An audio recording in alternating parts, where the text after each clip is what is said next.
Good morning students, आप सभी का स्वागत है दोबारा से। हम म्यूटेशन टॉपिक अब डिस्कस कर रहे थे। हमने अभी तक जो टॉपिक डिस्कस किए हैं उसमें म्यूटेशन या उत्परिवर्तन के दो कॉन्सेप्ट हम समझ चुके हैं। क्रोमोसोम के लेवल पे, गुणसूत्रों के लेवल पे म्यूटेशन क्या होता है, किस प्रकार गुणसूत्रों की संरचना बदलती है, किस प्रकार गुणसूत्रों की संख्या बदलती है, उसको हमने मोनोसोमी पढ़ा, ट्राइसोमी पढ़ा, नलीसोमी पढ़ा। उसके बाद हमने क्रोमोसोम के जो स्ट्रक्चर है उसके अंदर डिलीशन, इन्वर्जन, ट्रांसलोकेशन, हमने कई कॉन्सेप्ट देखे इसके अंदर। पर्टिकुलर क्रोमोसोम की स्ट्रक्चर कैसे चेंज होती है, क्रोमोसोम का नंबर कैसे चेंज होता है, क्रोमोसोम की ये सब चीज़ें जो है वो मियोसिस के दौरान, गैमीट फॉर्मेशन के समय क्रोमोसोम सही रूप से डिवाइड नहीं हो पाते, या कुछ पार्ट जो है वो कहीं एक पार्ट जो जुड़कर दूसरे पार्ट पर जुड़ जाता है। इस टाइप से जो हमने कॉन्सेप्ट पढ़े वो एक तरह के उत्परिवर्तन के कॉन्सेप्ट थे, म्यूटेशन के कॉन्सेप्ट थे, जिसके द्वारा पर्टिकुलर जीन जो डीएनए के पास पाया जाता है वो सब चेंज हो जाता है, बदल जाता है, जिसके कारण आने वाले पीढ़ी के अंदर स्पॉन्टेनियस या जो है डिसकंटिन्यूस टाइप का वेरिएशन आता है, जो किसी भी टाइप से लाभदायक बहुत ही कम होता है। ये हानिकारक होते हैं क्योंकि वो हमारे प्रॉपर जेनेटिक सीक्वेंस को बदल देते हैं, जिसके कारण बनने वाली प्रोटीन है या उसकी स्ट्रक्चर है, उसका जो ऑर्गेनिज्म का फिनोटाइप है वो बदल जाता है। तो हम दो कॉन्सेप्ट समझ चुके हैं, जिसके वीडियो का जो है वो डिस्क्रिप्शन में लिंक दे रखा है। म्यूटेशन का कॉन्सेप्ट, उसका पार्ट फर्स्ट हमने देखा, उसके अंदर दो कॉन्सेप्ट क्रोमोसोम के लेवल पे देखे। थर्ड कॉन्सेप्ट हम पढ़ते हैं जीन म्यूटेशन। जीन के लेवल पे म्यूटेशन होता है, मतलब कि जीन, ये आपके सामने डीएनए की स्ट्रक्चर दे रखी है। एक डीएनए की स्ट्रक्चर के ऊपर पाए जाने वाले नाइट्रोजन बेस में पर्टिकुलर जो सीक्वेंस है वो क्या कहलाता है, जीन, जो क्या करता है पर्टिकुलर किसी अमीनो एसिड्स को, पर्टिकुलर किसी करैक्टर को कोड करता है, और वो कोड उस पर्टिकुलर करैक्टर को या अमीनो एसिड से बनने वाले प्रोटीन को एक्सप्रेस करता है। हम प्रोटीन सिंथेसिस में समझ चुके हैं। तो ये पर्टिकुलर सीक्वेंस ऑफ जीन जो किसी एनिमल के अंदर किसी एक पर्टिकुलर करैक्टर को एक्सप्रेस करने के लिए रिस्पॉन्सिबल होते हैं वो जीन कहलाते हैं। और जीन के लेवल पे यदि किसी टाइप का परिवर्तन होता है तो उसे हम बोलते हैं जीन म्यूटेशन। मतलब कि ये जीन है, मतलब कि हम ये मानते हैं कि एक प्रॉपर जेनेटिक सीक्वेंस है, जेनेटिक कोड है, जो क्या बनाएगा, mRNA बनाएगा। और mRNA क्या बनाती है, फिर प्रोटीन बनाती है। अब इस सीक्वेंस में कुछ बदल जाता है तो जो mRNA बनेगा वो mRNA अलग नेचर का बनेगा, और mRNA अलग नेचर का बनेगा तो वहाँ पर प्रोटीन भी क्या होगी, अलग नेचर की बनेगी। अब हो सकता है वो प्रोटीन हमारे बॉडी के अंदर किसी तरह से क्या हो, नॉन फंक्शनल हो, हमारी बॉडी में उसका कोई काम ही ना हो। तो ऐसे चीज़ें जिसके लेवल पर एक प्रॉपर जीन का सीक्वेंस कहीं पर बदल जाता है या जीन अल्टरनेट हो जाता है, जीन का कोई सीक्वेंस, नाइट्रोजन बेस का सीक्वेंस है वो कहीं पर चेंज हो जाता है, उसे हम बोलते हैं जीन म्यूटेशन। अब जीन म्यूटेशन को आइडेंटिफाई करना, मतलब कि इसकी आइडेंटिफिकेशन,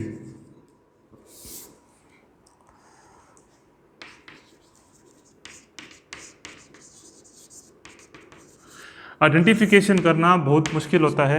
हमने क्रोमोसोमल म्यूटेशन में देखा था। क्रोमोसोमल म्यूटेशन को हम किसी पर्टिकुलर माइक्रोस्कोप के द्वारा हम देख सकते हैं कि डीएनए में उसके अंदर पाए जाने वाले क्रोमोसोम किस स्ट्रक्चर के हैं, उसमें किस टाइप का क्रोमोसोम है वो चेंज हुआ है, उसमें डिलीशन हुआ है, ट्रांसलोकेशन हुआ है या इन्वर्जन हुआ है, या हम कह सकते हैं क्रोमोसोम के नंबर देख सकते हैं, उसके अंदर भी उस पर्टिकुलर सेल में कितने क्रोमोसोम हैं। डिप्लॉयड सेल है तो उसमें क्रोमोसोम 46 होने चाहिए, तो मोनोसोमी कंडीशन में है ट्राइसोम, तो हम उसको प्रॉपर माइक्रोस्कोप में देख सकते हैं। लेकिन जेनेटिक म्यूटेशन या जीन का जो म्यूटेशन होता है उसे हम किसी भी लेवल पर माइक्रोस्कोप में नहीं दे सकते, उसको आइडेंटिफिकेशन नहीं कर सकते। इसका आइडेंटिफिकेशन होता है केवल उसके फिनोटाइप में, जब वो जीन अपने आप को एक्सप्रेस करता है, मतलब कि कोई पर्टिकुलर प्रोटीन जब बॉडी में बन जाती है तो वो फिनोटाइप क्या हो जाता है, उसका बदल जाता है।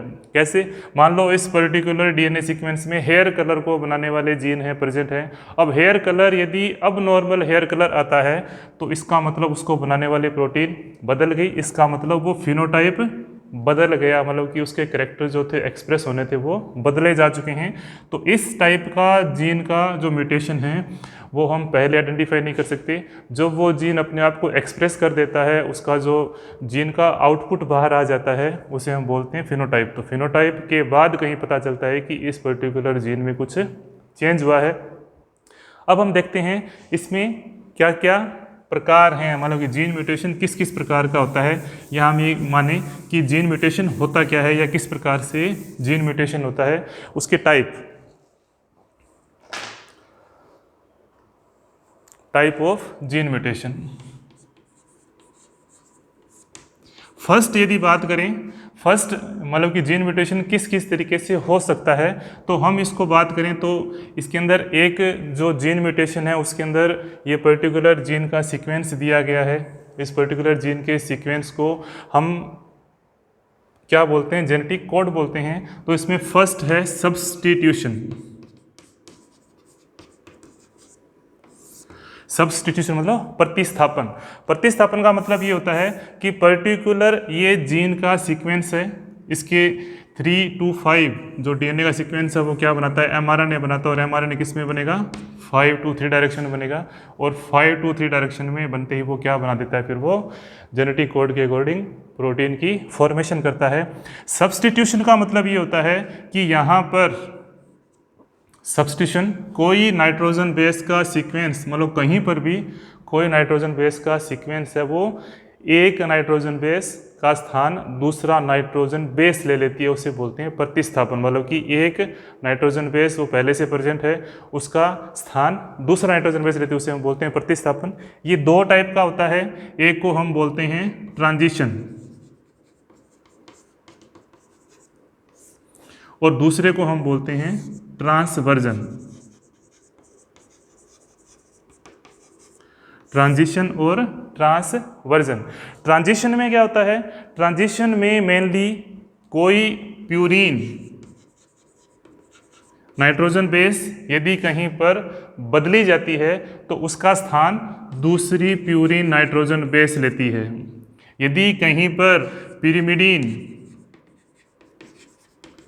नाइट्रोजन बेस कहीं पर बदलती है तो उसका स्थान क्या लेगी, पिरिमिडीन नाइट्रोजन बेस ही लेगी। कैसे, मैंने आपको पहले बता चुका हूँ, नाइट्रोजन बेस दो प्रकार की होती है, एक को हम बोलते हैं प्यूरीन और दूसरे को हम बोलते हैं पिरिमिडीन।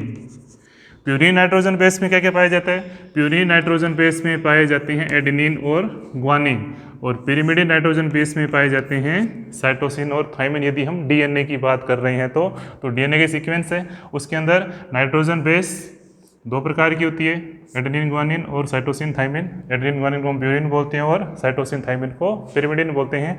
अब यदि प्यूरीन नाइट्रोजन बेस के स्थान पर यदि प्यूरीन नाइट्रोजन बेस लेती है तो उसे हम बोलते हैं ट्रांजिशन, और पिरिमिडीन के स्थान पर पिरिमिडीन लेती है तो उसी भी हम क्या बोलते हैं, ट्रांजिशन बोलते हैं। अब मान लो एक ये जेनेटिक कोड, ट्रिपलेट कोड है CTT, यहाँ पर ये प्यूरीन नाइट्रोजन बेस है थाइमिन, ये मान लो किसको कोड करेगी, ये पूरा जेनेटिक सीक्वेंस है, ये करता है ग्लूटामिक एसिड को कोड करता है। मतलब कि ये नाइट्रोजन बेस का सीक्वेंस जो है वो किसको कोड करता है, ग्लूटामिक एसिड को कोड करता है। अब इस T के स्थान पर मान लो यहाँ पर क्या आ गया, यहाँ पर दूसरा कोड आ गया C, थाइमिन है, थाइमिन साइटोसिन और थाइमिन है, तो यहाँ पर कोड कौन सा आ गया, CCT आ गया। अब जैसे ये CCT मतलब कि T का स्थान पर कौन सी कोड आ गई, यहाँ पर साइटोसिन, मतलब कि पिरिमिडीन को किसने रिप्लेस कर दिया, पिरिमिडीन ने रिप्लेस कर दिया। इसका मतलब अब ये जो प्रोटीन बनेगी ग्लूटामिक एसिड वाली प्रोटीन नहीं बनेगी, यहाँ पर प्रोटीन जो बनेगी ये कोड है किसका, ग्लाइसिन का। मतलब कि अब जो सीक्वेंस बनेगा वो ग्लाइसिन अमीनो एसिड्स को लेते हुए सीक्वेंस बनेगा। इस टाइप के सब्स्टिट्यूशन को हम बोलते हैं ट्रांजिशन प्रकार का सब्स्टिट्यूशन। दूसरा होता है ट्रांसवर्जन। ट्रांसवर्जन का मतलब ये होता है कि प्यूरीन यदि कहीं पर प्रतिस्थापित होती है तो वहाँ पर प्यूरीन के स्थान पर क्या आ जाता है, पिरिमिडीन आ जाता है। मतलब कि वहाँ पर प्यूरीन के स्थान पर दूसरी प्यूरीन आकर वहाँ पर पिरिमिडीन हो जाती है, तो उस टाइप के प्रतिस्थापन को हम बोलते हैं ट्रांसवर्जन। इसी को ले लेते हैं। अब ये किसको कोड कर रहा था, CTT, ग्लूटामिक एसिड को। लेकिन यहाँ पर दूसरी प्यूरीन मान लो पिरिमिडीन है, थाइमिन को बदला, थाइमिन के स्थान पर यहाँ क्या आ गया, CAT। अब CAT है वो किसको कोड करेगा, इसके अकॉर्डिंग जो कोड बनता है, मतलब कि यहाँ पर जो कोड बनता है उसे हम बोलते हैं GAA। यहाँ पर क्या बनेगा, यहाँ पर कोड बनेगा GGA। तो वो कौन सी प्रोटीन बनेगी, ग्लूटामिक एसिड वाली ना बनकर ग्लाइसिन। तो यहाँ पर CATA कोड लेकर आ रहा है, CTT तो किसको कोड कर रहा था, ग्लूटामिक एसिड को, मतलब कि वो GAA को कोड कर रहा था, क्योंकि mRNA कौन सा बनेगा वहाँ पर, GAA वाला बनेगा। लेकिन यहाँ पर CAT हो गया, तो यहाँ पर जो प्रोटीन है या जो अमीनो एसिड है वो ये ना बनकर यहाँ पर GUA बनेगा, GUA वाला अमीनो एसिड वो लेकर आएगा, और वो अमीनो एसिड होता है वेलिन का अमीनो एसिड बनेगा। तो वेलिन वाले अमीनो एसिड के कारण वो प्रोटीन है वो बदल गई, इसके कारण ये सीक्वेंस है वो बदल गया। इस टाइप के जेनेटिक म्यूटेशन को हम बोलते हैं सब्स्टिट्यूशन, मतलब कि एक अमीनो एसिड को कोड करने वाला कोई कोड था वो पर्टिकुलर नाइट्रोजन बेस के द्वारा बदल दिया गया। यदि प्यूरीन के स्थान पर प्यूरीन आती है तो उसे हम ट्रांजिशन बोलते हैं। यदि प्यूरीन के स्थान पर कोई पिरिमिडिन आती है या पिरिमिडिन के स्थान पर प्यूरीन आती है तो उसे हम क्या बोलते हैं, ट्रांसवर्जन। ये एक जेनेटिक लेवल का क्या होता है, म्यूटेशन होता है। और इसके द्वारा अब हमारी बॉडी के अंदर वेलिन अमीनो एसिड्स को कहीं पर भी आवश्यकता नहीं है, या वेलिन जो है वो हमारी बॉडी के अंदर नॉन फंक्शनल प्रोटीन बनाता है, तो ये हमारी बॉडी के अंदर उसका फिनोटाइप जो होगा बदल देगा, और फिनोटाइप बदल देगा तो करैक्टर जो होंगे वो दूसरे एक्सप्रेस होंगे, ग्लूटामिक एसिड वाले करैक्टर एक्सप्रेस नहीं होंगे, क्योंकि जीन के लेवल पर क्या गया, वहाँ पर म्यूटेशन हो गया। अब दूसरा हम देखते हैं, ये सब्स्टिट्यूशन हम समझ चुके हैं, इसको यहाँ से नीचे से मिटा देता हूँ मैं।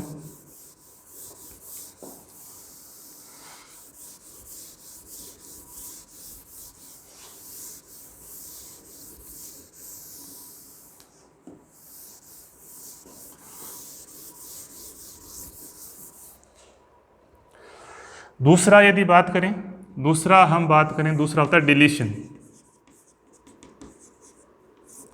डिलीशन का मतलब ये होता है, अब मान लो एक कोड ये चल रहा है, ये मान लो ये CTT, फिर आ जाता है TAC,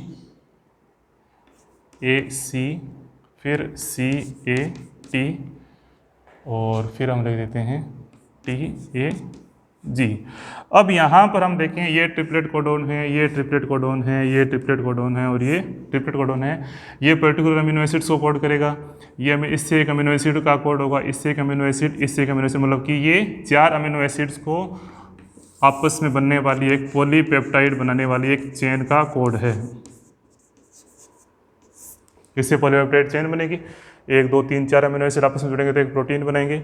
अब क्या होता है, यहाँ पर पर्टिकुलर कोई एक सीक्वेंस वहाँ से डिलीट हो जाता है, मतलब कि वहाँ से पूरी तरह से हट जाता है। हटने से क्या होगा, ये ट्रिपलेट कोडोन तो वही रहेगा, लेकिन आगे वाला ट्रिपलेट कोडोन जो होगा वो बदल जाएगा, क्योंकि वहाँ पर डिलीट होने के कारण वो पूरा एक ट्रिपलेट कोडोन रहेगा। हमने जेनेटिक कोड के कैरेक्टर पढ़े थे कि ये कोमालेस होते हैं, इसके बीच में कोई स्पेस नहीं होता, और ये पूरी तरह से ट्रिपलेट कोडोन के रूप में क्या होते हैं, रीड किए जाते हैं। अब मान लो ये फर्स्ट कोडोन जो है वो डिलीट हो गया इसका, अब होगा क्या, ये जो सीक्वेंस है ये एक पर्टिकुलर पॉलीपेप्टाइड चेन बनाने वाला सीक्वेंस है, इसमें 4 अमीनो एसिड आपस में जुड़ रहे थे। अब हुआ क्या, ये सीक्वेंस जो होगा वो अब ये हो जाएगा ACC ATT, और उसके बाद AG और A। अब ये ट्रिपलेट कोडोन जो होंगे वो पर्टिकुलर किसी एक प्रोटीन को या पॉलीपेप्टाइड चेन को बनाने में कोड करेंगे। तो जो पॉलीपेप्टाइड चेन इस कोड के अकॉर्डिंग, इन 4 जेनेटिक कोड के अकॉर्डिंग बन रही थी, अब क्या हो गया, यहाँ पर ये अमीनो एसिड जो होगी वो नहीं आएगी। इस अमीनो एसिड्स को अलग कोड कर रहा था, ये अमीनो एसिड्स अब किसी और को कोड कर रही है। इसके कारण ये पॉलीपेप्टाइड चेन इस स्ट्रक्चर की ना होकर कोई दूसरे टाइप की पॉलीपेप्टाइड चेन बनती है।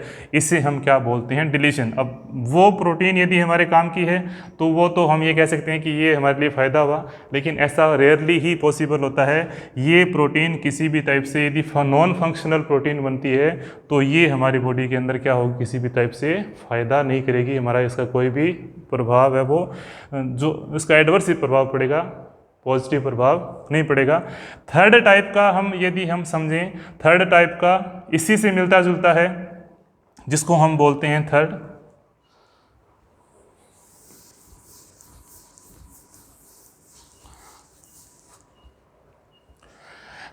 है इंसर्शन। इंसर्शन का मतलब, अब यहाँ पर एक पर्टिकुलर, ये हमारा ओरिजिनल प्रोटीन बनाने वाला जेनेटिक कोड है। अब यहाँ पर क्या हुआ, कोई एक पर्टिकुलर अमीनो एसिड्स को कोड करने वाला कोई नाइट्रोजन बेस है, मान लो यहाँ पर ए है, वो बीच में इंसर्ट हो गया। बीच में ए इंसर्ट हो गया तो होगा क्या, पहले वाला कोड तो ये रहेगा। अब होगा क्या, इस कोड में क्या चेंज आ जाएगा, इस कोड में चेंज क्या आएगा, ये वही रहेगा, ये वही रहेगा। अब कोड कहाँ आया, बीच में आया इसके, तो यहाँ पर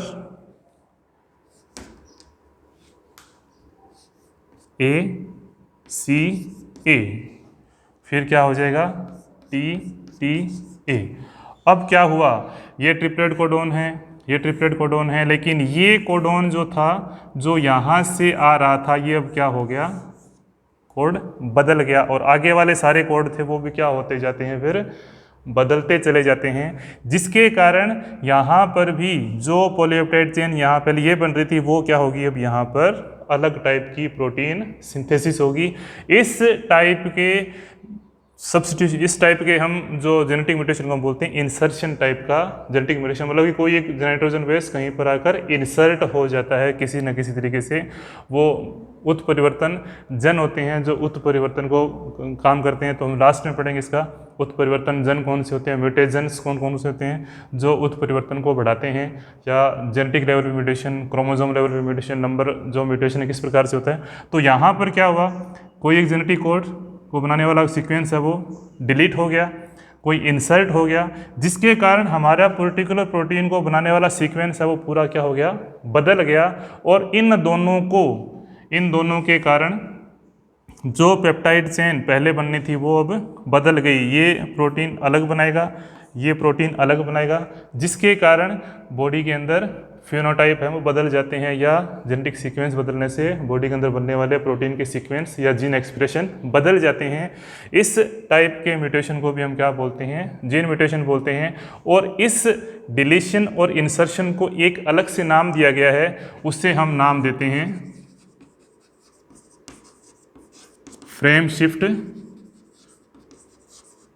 म्यूटेशन। मतलब हम इसे क्या कहेंगे, फ्रेम शिफ्ट, मतलब कि जेनेटिक कोड को बनने वाला फ्रेम, ये फ्रेम है, ये फ्रेम है, ये फ्रेम है, वो शिफ्ट हो गया। ये फ्रेम यहाँ पर आकर शिफ्ट हुआ, दूसरा फ्रेम है वो कहाँ आकर शिफ्ट हुआ, यहाँ शिफ्ट हो गया। मतलब कि उस पर्टिकुलर जेनेटिक कोड को या उस पर्टिकुलर सीक्वेंस को बदलने के कारण वहाँ पर बनने वाली प्रोटीन बदल जाती है। इसको हम क्या बोलते हैं, फ्रेम शिफ्ट म्यूटेशन।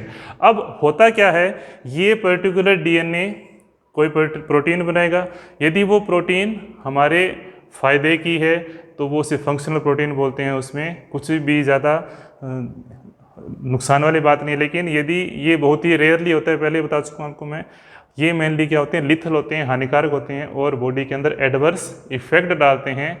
अब एक और कॉन्सेप्ट की बात करें, कुछ प्रोटीन ऐसे होते हैं जो सीक्वेंस उसका बदल गया, मान लो किसी पर्टिकुलर प्रोटीन को बनाने वाला सीक्वेंस बदल जाता है, कोई जीन एक जीन को दूसरे जीन को रिप्लेस कर देता है, लेकिन पॉलीपेप्टाइड चेन पर बनने का कोई प्रभाव नहीं पड़ता। हमने वोबल हाइपोथेसिस पढ़ी, वोबल कॉन्सेप्ट पढ़ा। वोबल कॉन्सेप्ट का मतलब ये होता है कि पहले दो कोड किसी पर्टिकुलर अमीनो एसिड्स को कोड करते हैं तो थर्ड कोड की इंपॉर्टेंस ज़्यादा नहीं होती है। यहाँ पर कुछ भी आ जाओ, यहाँ पर एडेनिन आ जाओ, ग्वानिन आ जाओ, साइटोसिन आ जाओ, उसका कोई प्रभाव नहीं पड़ता है।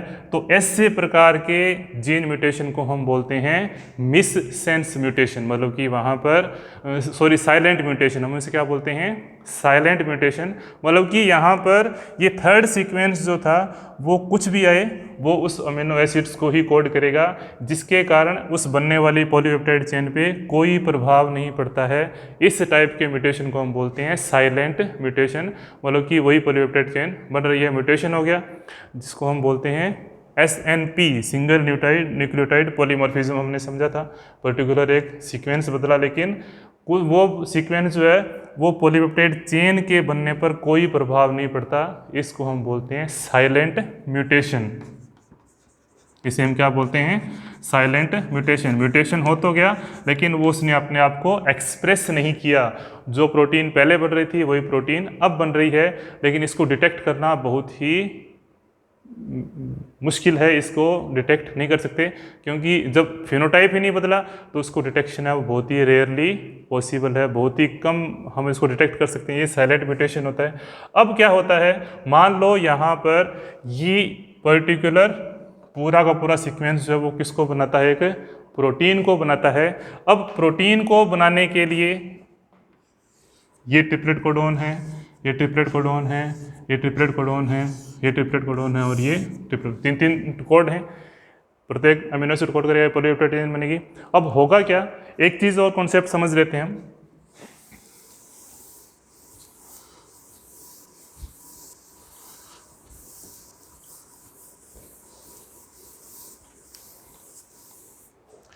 अब हुआ क्या, पर्टिकुलर जो सीक्वेंस था अब यहाँ पर चेंज हो गया। ये अब ये कोड चेंज हुआ। इस कोड में चेंज होने के कारण यहाँ ये सीक्वेंस आ गया। ये सीक्वेंस आता है, ये सीक्वेंस थोड़ा सा याद करो। इसके कारण जो जेनेटिक कोड बनेगा, ये जेनेटिक कोड किसको कोड कर रहा है? ये कोड कर रहा है, अब ये क्या है? ये नॉनसेंस कोडोन है। ये किसको कोड करता है? नॉनसेंस। मतलब कि यहाँ पर आकर प्रोटीन सिंथेसिस टर्मिनेट हो जाती है। टर्मिनेट होने का मतलब ये है कि जो प्रोटीन पहले यहाँ तक के सीक्वेंस की बननी थी वो प्रोटीन अब कहाँ तक बनेगी? यहाँ तक बनेगी। तो इस टाइप की प्रोटीन हमारे लिए कोई फ़ायदा नहीं करती, क्योंकि जो स्ट्रक्चर पहले जो स्ट्रक्चर किसी एक पर्टिकुलर प्रोटीन से बनने वाली थी, उस प्रोटीन के बनने से पहले ही क्या हो गया, वहाँ पर एक टाइप का म्यूटेशन हो गया। और वो म्यूटेशन किसका हुआ? नॉनसेंस कोडोन का हुआ। तो इस टाइप के म्यूटेशन को हम बोलते हैं नॉनसेंस म्यूटेशन। इसे हम क्या बोलते हैं? Nonsense mutation. तो ये प्रोटीन जो होगी केवल 2 ही अमीनो एसिड्स वाली बनेगी। आगे के अमीनो एसिड्स हम प्रोटीन बनाने में पार्टिसिपेट ही नहीं करेंगे। तो इस टाइप का म्यूटेशन भी हो सकता है। इसे हम क्या बोलते हैं? नॉनसेंस म्यूटेशन, या इसको हम बोलते हैं एक तरह का म्यूटेशन। ऐसा हो कि टर्मिनेशन कोडोन वहाँ आकर बीच में आकर फंस गया, और उस टर्मिनेशन कोडोन के आने के कारण पर्टिकुलर जो प्रोटीन थी वो पूरी तरह से न बनकर कुछ उसका पार्ट ही बन पाया। तो ये था जीन म्यूटेशन। अब जीन म्यूटेशन के हम कई कॉन्सेप्ट समझेंगे, किस प्रकार पर्टिकुलर प्रोटीन है वो बनती है, पर्टिकुलर प्रोटीन क्यों नहीं बनती, यदि प्रोटीन दूसरी बनती है तो उसका हमारी बॉडी में क्या इफेक्ट पड़ता है। तो आगे आपके NCERT के अंदर जो टॉपिक दे रखे हैं उसमें अनेक रोग हैं जिसको जेनेटिक डिसऑर्डर्स बोलते हैं, कुछ पेंडेलियन डिसऑर्डर्स हैं, कुछ क्रोमोजोमल डिसऑर्डर्स हैं। क्रोमोजोमल डिसऑर्डर्स हम समझ चुके हैं, monosomy, trisomy, नलीसोमी, down syndrome, Klinefelter syndrome, Turner syndrome.